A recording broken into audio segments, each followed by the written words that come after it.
Molecules make you think of chemistry, right? Well, they're also very important in biology. In this video, we're going to look at carbohydrates, proteins, and lipids. When I say lipids, I'm talking about fats and oils. Life processes depend on biological molecules, whose structure is related to their function. Did you know that living organisms are actually made from quite a small group of molecules?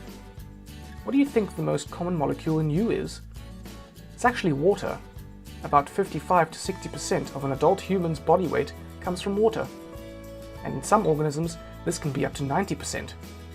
Your muscles and kidneys are particularly watery, at about 79%, but even your bones are made up of 31% water. Bet you didn't expect that. Okay, enough of water for now.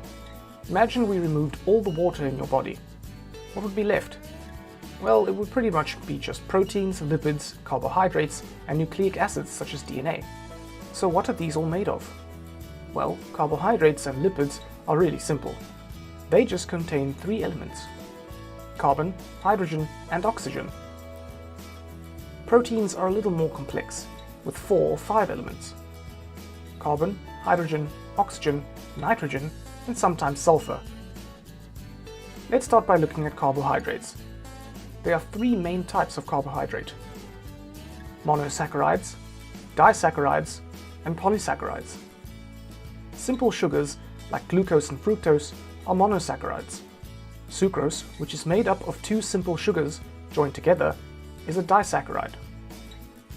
And some carbohydrates are polymers that are made up of lots of sugars joined together, and so are called polysaccharides. Starch, glycogen, and cellulose are 3 important polysaccharides. Cellulose is found in plant walls, and starch is the storage unit for surplus glucose made in photosynthesis. Glycogen is the storage unit used by animals for surplus glucose, and is found in the liver and muscle tissues. Starch is tested for using an iodine solution. If the solution turns blue-black, then starch is present. Now on to proteins. Proteins are also polymers, but whereas in carbohydrates the monomer or repeating unit was glucose, for proteins it's amino acids. The protein then folds up into a complex 3D shape, which is held together by weak bonds. The function of each protein depends on its shape. Because enzymes are proteins and the bonds holding proteins together are weak, this is why enzymes denature above certain temperatures. The bonds are broken and the structure of the protein is changed. There are 20 different amino acids that make up proteins. The order of amino acids varies in different proteins, and so 20 different amino acids means an almost infinite number of different proteins can be made. It is estimated that there are about 50,000 different proteins in the human body alone. You will come across proteins nearly everywhere.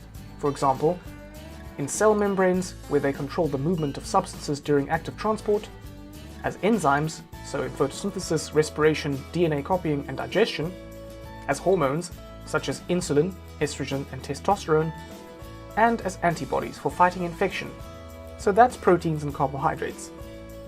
Let's end with lipids. Many lipids are triglycerides. These have a single glycerol molecule with 3 fatty acid tails attached. Different lipids contain different fatty acids. Triglycerides are a form of dietary fat found in meats, dairy, and cooking oils. The liver also makes triglycerides. They are used by cells and tissue for energy, or otherwise stored as fat. Some examples of lipids are steroid hormones, cholesterol, vitamin A, and vitamin D.